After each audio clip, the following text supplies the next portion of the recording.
I'm so stressed out. My breasts are painful and swollen, and the baby's not latching. What should I do? Hi, my name is Candace, and this is my video project for NSPN 7155 Breastfeeding Experience course. The breastfeeding challenge will be block duct with tongue tie. I will be applying the situated clinical decision-making framework to this challenge. This framework consists of knowledge, cues, judgment, decisions, and evaluation. Block duct with tongue tie. First, I will be talking about knowledge. This section talks about the pathophysiology behind block ducts in a breastfeeding mother and causes affecting the breastfeeding challenge. Blocked inflamed ducts are nearly always caused by a backup of milk in the breast. If you're making milk faster than it's getting expressed, it can get backed up in the duct. This happens when the baby does not drain breast fully when feeding and milk remains in the breast. When this happens, the tissue around the duct may become swollen and inflamed and press on the duct, causing a blockage. If milk continues to be made faster than baby can consume it, the milk is forced out of the duct and into the tissue of the breast. This causes swelling and inflammation, turning the affected part of your breast red, warm, lumpy, and painful.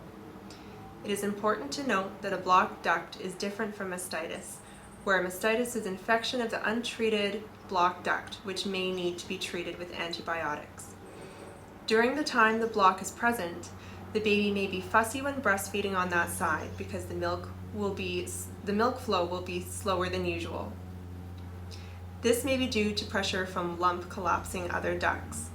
Inadequate removal of milk from the breast due to different infant conditions such as ankylosing or tongue tie could further exacerbate the blocked duct.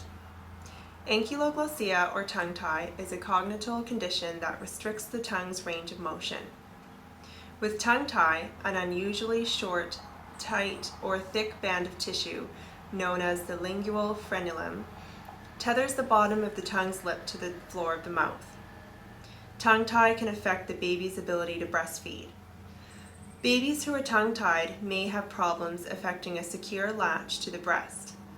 The tongue plays an important role in breastfeeding, and if the baby's frenulum is so short that the tongue can't extend over the lower gum, he may end up compressing the breast tissue between the gums while he nurses, which can cause nipple soreness or damage.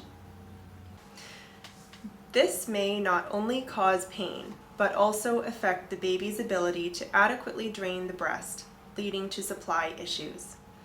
In severe cases, the baby is really not able to latch at all.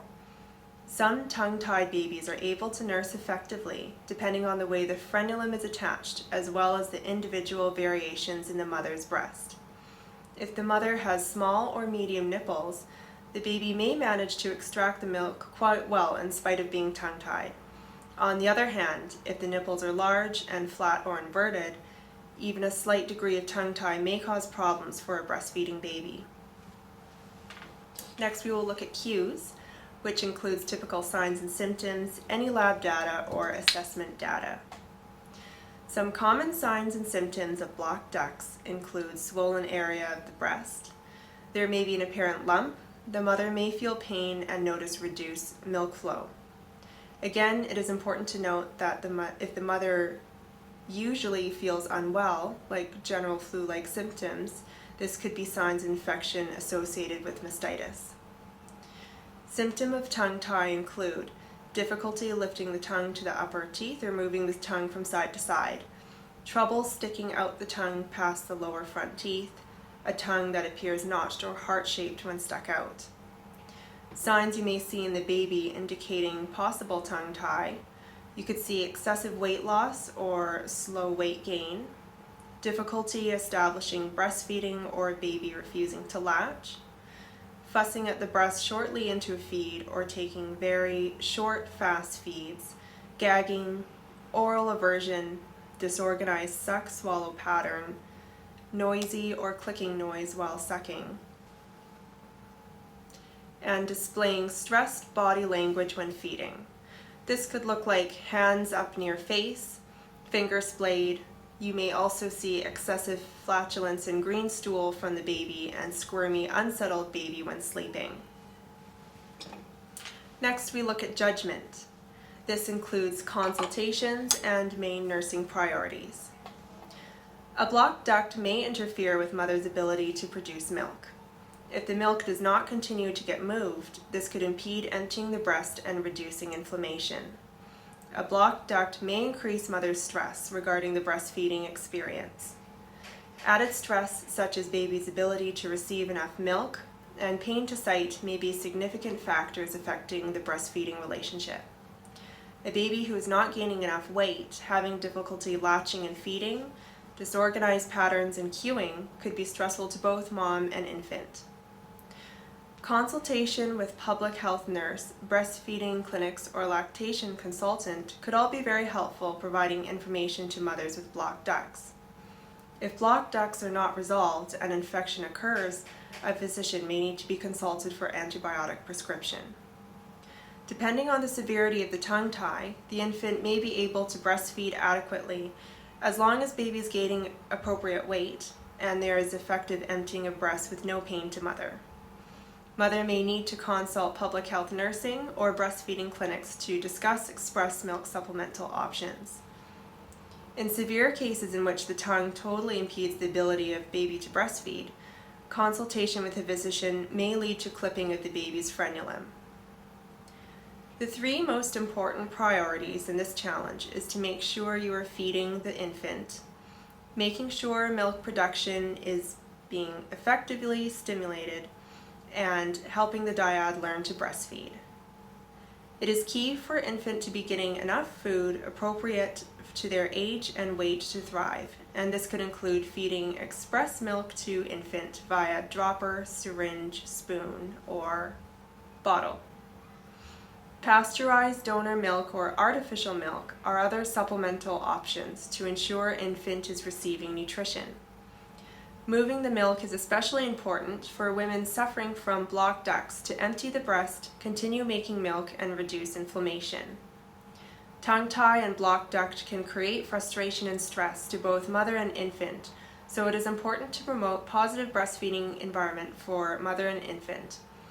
A calm mother-infant dyad will be much more beneficial to a breastfeeding experience.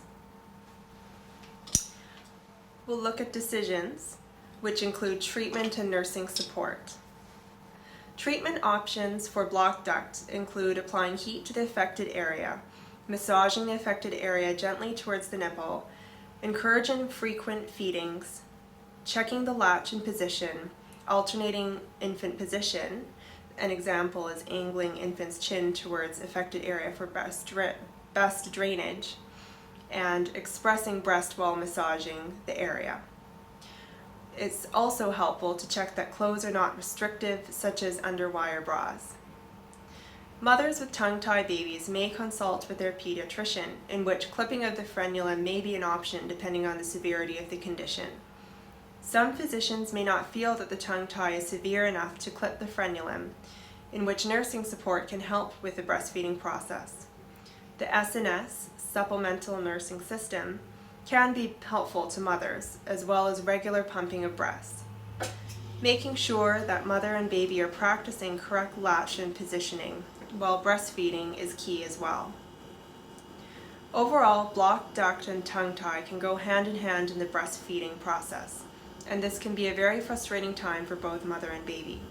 It is important for nursing support to maintain a positive, simple, mother-friendly environment to increase mother's confidence and promote healthy infants and positive breastfeeding experiences. It is also important to make sure you utilize other members of the multidisciplinary team, such as lactation consultants, to promote effective treatment and support. Last, we will look at our evaluation. A plugged duct will typically feel more painful before feeding and less tender afterward, and the plugged area will usually feel less lumpy or smaller after nursing. You should see symptoms decreasing by frequent and effective milk removal. Make sure nursing and pumping is done as much on the affected breast as the other. Reevaluate treatment if symptoms do not begin to resolve within 2 to 3 days. If a frenectomy is performed, in most cases, the mother should notice an immediate improvement in both her comfort level and the baby's ability to nurse more efficiently. Overall, it is important to evaluate whether the baby is gaining enough weight, having regular soaked diapers, and satisfaction after feeding. The woman should not experience any nipple pain and feel her breast softening. I hope this information was helpful today. Thank you for listening. Thank you so much for the information. Baby's happy and healthy, and my breasts feel so much better.